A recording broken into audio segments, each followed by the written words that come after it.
Yes, this is a claim being put out by the Israeli military. It hasn't been confirmed either by Lebanese government sources or by Hezbollah. Now, significantly, the Israeli announcement doesn't just mention Aqil. It says that the top operatives and chain of command of the Radwan unit, which is Hezbollah's elite military unit, were eliminated. This, if true, is certainly highly significant, because what we've been seeing going back to the 30th of July, when Fuad Shukr, the head of the military wing of Hezbollah, was killed in an Israeli strike in Beirut, including the events of this week, Tuesday's pager attacks, Wednesday's walkie-talkie attacks, and now this represents, if this last strike did indeed kill Aqil and the other members of the Radwan force, a body blow to Hezbollah. This is not a battle in the battle zone on the border.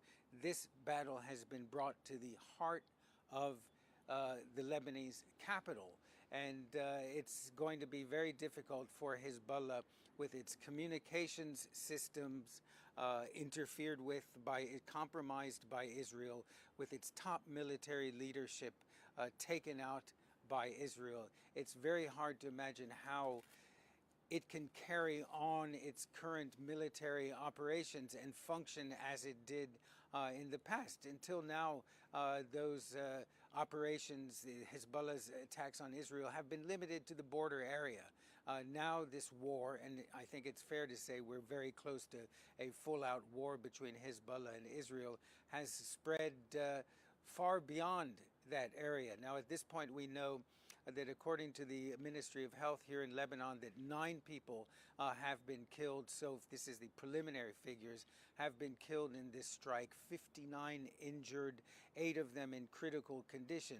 And this happened when, according to the official news agency here, an Israeli F-35 warplane fired 2 missiles on buildings in the Jamusa neighborhood in southern Beirut, flattening those buildings. Now, we understand that there are rescue crews on the scene, frantically digging through the rubble, trying to find any survivors. Earlier today, we heard dozens of ambulances rushing to the scene, and the CNN crew there described a scene of absolute pandemonium and chaos as people, the injured and the dead, were being taken away, as ambulances rushed to the scene, as these rescue crews dug through the rubble.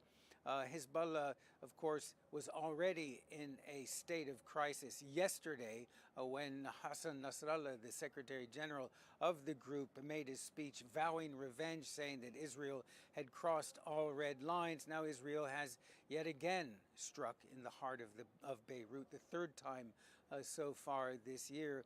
And if, of course, the Israeli claims are correct, Israel has dealt a body blow to Hezbollah.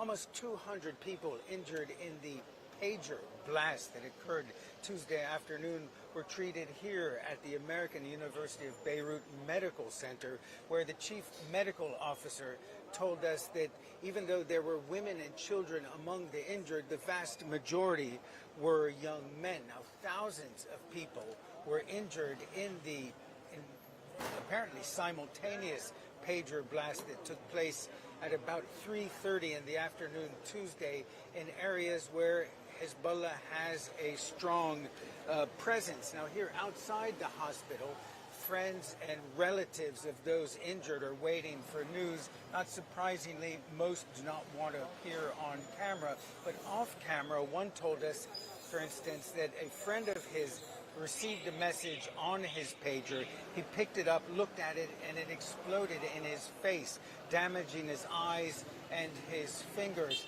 Another individual who said he was a supporter of Hezbollah told us that despite these injuries, morale within the group is still high, and that those who were injured will soon return to the front. Now, Thursday afternoon, Hezbollah leader Hassan Nasrallah is expected to comment on the events of Tuesday, but on Wednesday morning, Hezbollah put out a statement saying that there would be hard atonement awaiting the so-called criminal enemy that was behind what they described as Tuesday's massacre. I'm Ben Wiedemann, CNN, reporting from Beirut.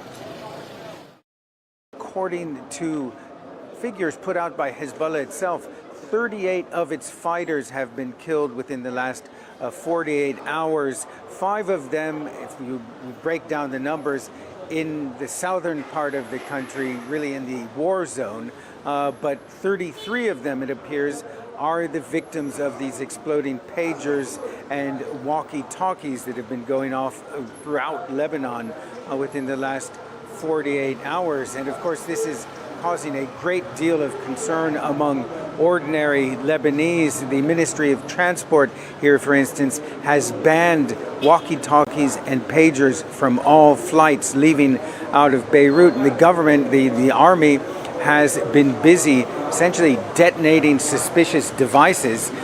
Just last night, right next to where we are at the American University of Beirut Hospital, the army blew up some suspicious devices, and many people are essentially putting their phones and other communications devices as far away as possible, given the fear that perhaps a third day of these attacks will take place.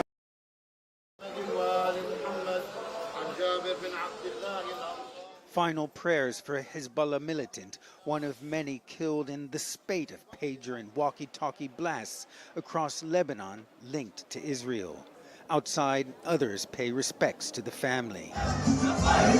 The blasts killed dozens, including children, and wounded thousands. This is a memorial and graveyard for Hezbollah fighters killed in action. And what the group has seen since the beginning of this week is its highest death toll since the start of hostilities with Israel last October. The group's supporters, however, are putting on a brave face. The enemy is terrified of us, Beirut resident Miriam tells me. They're afraid. They attack us with planes, we fire back with rockets and bullets. But there's no denying the attacks have taken a serious toll. Surgeon Ghassan Abu Sitte has treated the war injured across the Middle East, most recently in Gaza. So the problem is we don't have enough equipment because of the sheer number. And more importantly, these are injuries that will need between 5 and 12 surgeries in the next few years.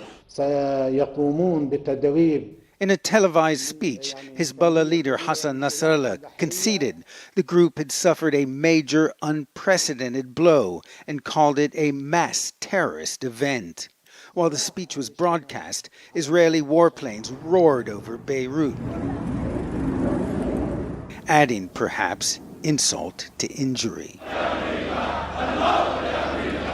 Yet Nasrallah insisted Hezbollah is unshaken. I say to Netanyahu, Gallant, the enemy army and the enemy entity, he declared, you will not be able to bring the residents back to the north. He vowed Hezbollah will stop firing on Israel when Israel stops its war in Gaza. And then Israeli warplanes returned, breaking the sound barrier twice over the Lebanese capital. Ben Wiedemann, CNN, Beirut.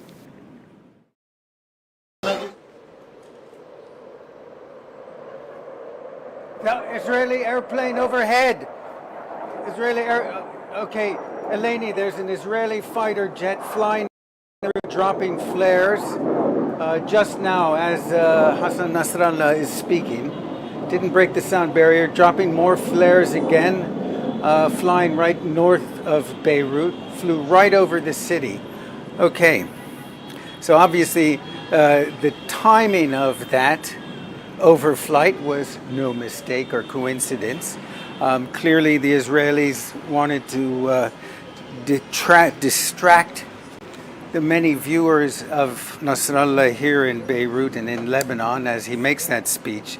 But what we heard Hassan Nasrallah say was that Israel has crossed all red lines with the attacks, the pager blasts and the walkie-talkie blasts yesterday in Lebanon. He said that In a sense, Hezbollah and Lebanon got off lucky because he said that the intention was to kill as many as 4,000 people with these blasts. Clearly, the death toll, according to the Ministry of Health, was 37. That was 12 on Monday, or rather Tuesday, with the pager explosions, and 20 yesterday with the walkie-talkie blast. But certainly, it comes at a time when tensions are very high, and of course when an Israeli fighter jet flies over Beirut like that, that only increases the fears that an escalation is coming. 华人看世界尽在华人资讯网好视频。